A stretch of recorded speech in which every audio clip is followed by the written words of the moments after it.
안녕하세요. 김성태입니다. 오늘은 외국인 여행자들이 우리 숙소에 올 수 있는 확률을 높이는 방법에 대해서 이야기를 하려고 하는데요. 사실 아무리 한류의 붐을 탄다고 해도 서울 외 지방에 있는 펜션이 이득을 볼 경우는 극히 드뭅니다. 아마도 서울, 경기 일부, 제주도, 그리고 KTX가 지나가는 교통이 좋은 곳에 국한될 거예요. 현재까지는요.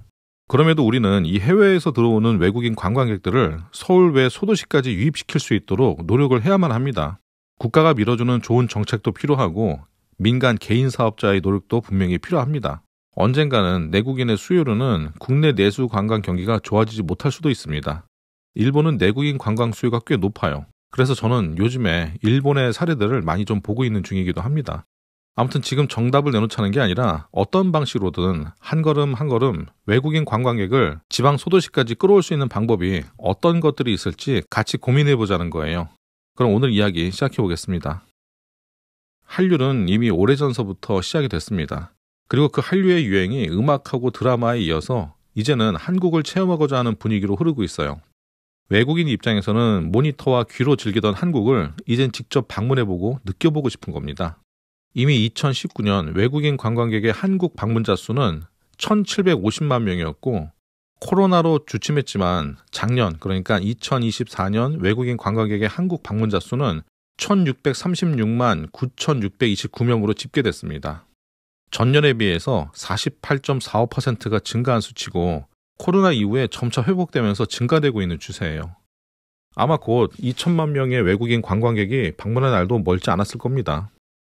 특히 지난 9월에는 146만 명의 외국인 관광객이 방문해서 코로나 이전 수준을 완벽하게 회복한 것으로 보입니다. 한 달 동안 이만큼 들어온 거예요.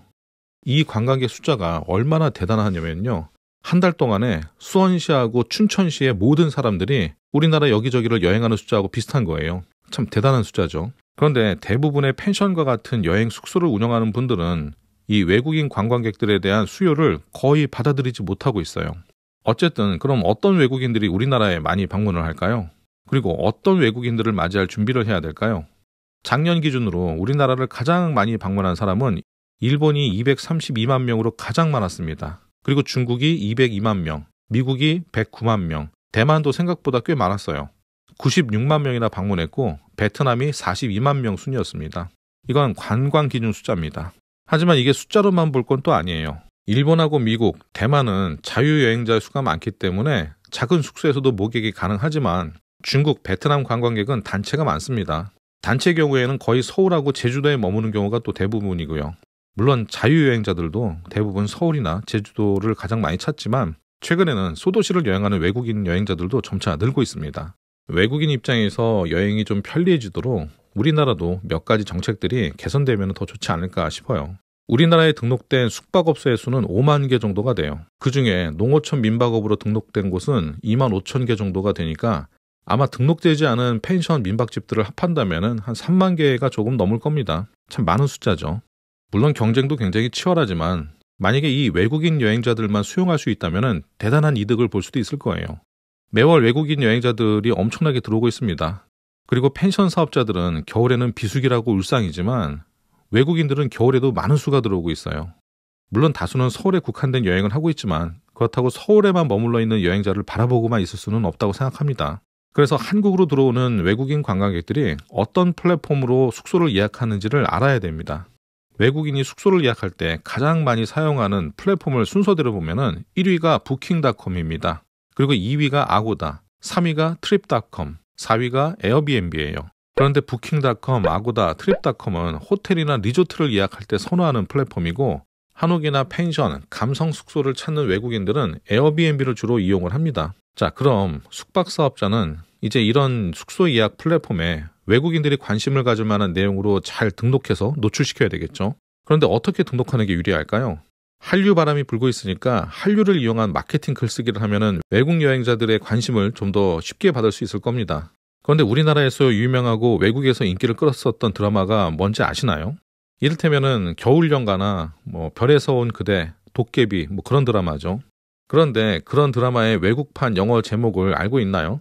그 영어 드라마 제목을 에어비앤비 같은 곳에 써놔야 될 거예요.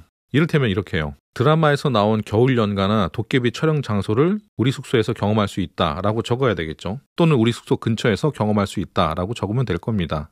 한류 인기를 끌었었던 드라마의 영어 제목을 보면은 태양의 후예는 Descendants of the Sun이고 도깨비는 고블린, 비밀의 숲은 Stranger, 겨울 연가는 Winter Sonata. 하지만 일본 사람들이 가장 좋아했었던 겨울 연가는 자신들의 언어인 일어로 표기를 했으니까 후유노 소나타라고 사용을 했습니다. 이런 내용을 적어놔야 돼요. 한류 팬들이 한국 여행을 하기 전에 K-드라마 필밍 로케이션 스테이와 같은 키워드로 숙소를 검색할 수도 있습니다. 만약 한국의 숙소 측에서 Stay near Goblin Filming Location과 같은 문장이 외국인들의 눈에 띈다면 충분히 한류 팬들의 관심을 받고 클릭률을 높일 수가 있을 거예요. 이 외에도 Live like a K-drama star 등의 문장을 슬로건으로 내세워서 마케팅 글쓰기를 할 수도 있을 겁니다.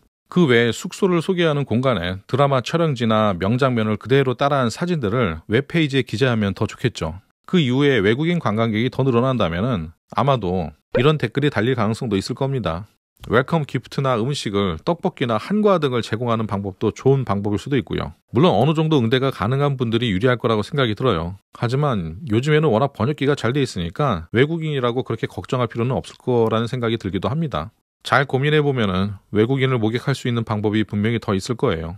전에 제가 펜션을 운영했을 때에는 우리나라에서 거주하고 활동하고 있는 외국인 영어 강사들을 대상으로 해서 영어 어학원에 이메일도 보냈었고 팩스도 많이 보냈었고요. 그리고 한국에 거주하는 외국인 강사들의 커뮤니티 같은 곳에다가 제가 운영하고 있는 펜션에 대한 소개도 하고 할인 이벤트 같은 여러 가지 이슈가 될 만한 것들을 소개했던 적이 있었습니다. 당연히 인스타그램 같은 SNS를 굉장히 많이 팔로우를 하기도 했었어요. 물론 외국에서 거주하는 외국인은 아니었었지만 당시에 한국에 관심이 많았었던 외국인들이 펜션에 굉장히 많이 찾아왔었던 기억이 납니다.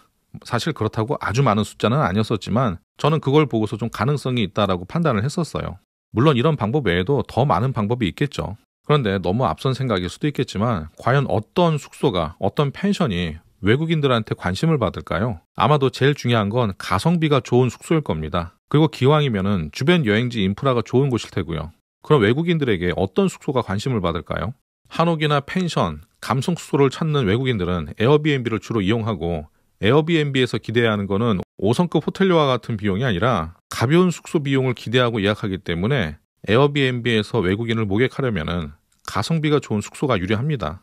그리고 주변 여행지 인프라가 좋은 곳이 더 유리하죠. 외국인이 해외여행을 떠나서 숙소에만 콕 박혀서 안 나오는 사람은 아마 거의 없을 거예요. 외국인 입장에서는 시골의 읍내 분위기나 간판조차도 신기하게 생각할 테니까 무조건 밖으로 나갈 겁니다. 만약 그런 주변 여행 인프라가 없다면 한국적인 시골 모습 또는 한국적인 자연 환경 모습 그리고 한국적인 문화 체험거리가 있다면 그것들을 경험하면서 숙소를 중심으로 작은 동선으로도 여행을 즐길 수가 있을 거예요.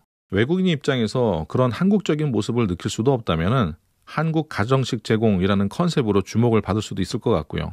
다시 말하자면 종전에 자연 환경이 좋은 곳에 만들어졌던 펜션이라는 숙소의 개념이 바뀔 수도 있다는 겁니다. 자연 환경보다는 문화 체험 위주가 더 강조된 곳이 펜션 사업을 하기에 더 좋은 위치가 될 수도 있습니다.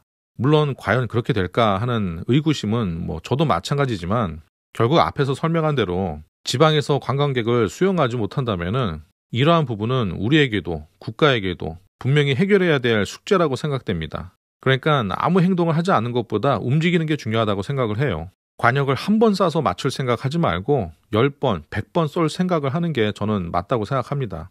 꼭 대비하고 준비해야 된다고 생각해요. 과거를 돌이켜보면 주 6일 근무에서 5일 근무로 바뀌면서 예상하지 못하게 관광업계에 큰 변화들이 있었습니다. 그리고 국민소득 3만불에 가까이 다가오다가 3만불이 넘어가면서 고가의 상품과 고가의 숙소들이 엄청나게 많이 만들어졌어요. 우리나라는 2010년 중반서부터 3만불이 가까이 왔다고 했지만 서서히 오르다가 2018년에 비로소 3만불 시대가 왔습니다. 그리고 그 시기에 고가의 풀빌라들이 굉장히 많이 만들어졌어요.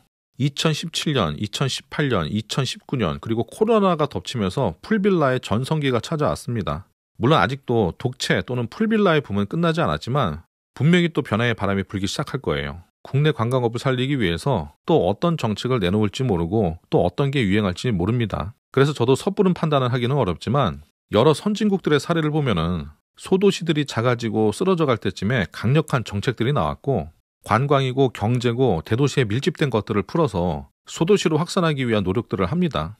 저는 미래의 그 원인 중 하나가 될 것이 바로 외국인일 수도 있다라는 생각을 하고 있습니다. 그래서 저는 오늘 이 부분에 대해서 한번 이야기를 나눠보려고 펜션 광고를 하는 조 실장님하고 건축 디자이너 오랫동안 한 분을 만나서 이런저런 이야기를 나눠보려고 해요. 뭐 또 핑계김에 술 한잔 하는 걸 수도 있겠지만 혹시 또 모르잖아요. 좋은 아이디어가 나올지. 혹시 또 좋은 아이디어가 나온다면 다시 한번 제 유튜브 채널을 통해서 공유해 보도록 하겠습니다. 오늘 저는 어떤 결론을 낸 것도 없고 그저 화두만 꺼내놓은 거예요. 그런데 이러한 노력은 작은 펜션이나 지방의 소도시의 작은 호텔들 그리고 규모와 상관없는 모든 숙박업소들이 같이 고민을 해봐야 될 문제라고 생각돼서 한번 이야기해 봤습니다. 오늘도 제 이야기 잘 들어주셔서 정말 고맙습니다. 그리고 다음에도 펜션 이야기나 제 사는 이야기에 대해서 한번 소개해 보도록 하겠습니다. 감사합니다.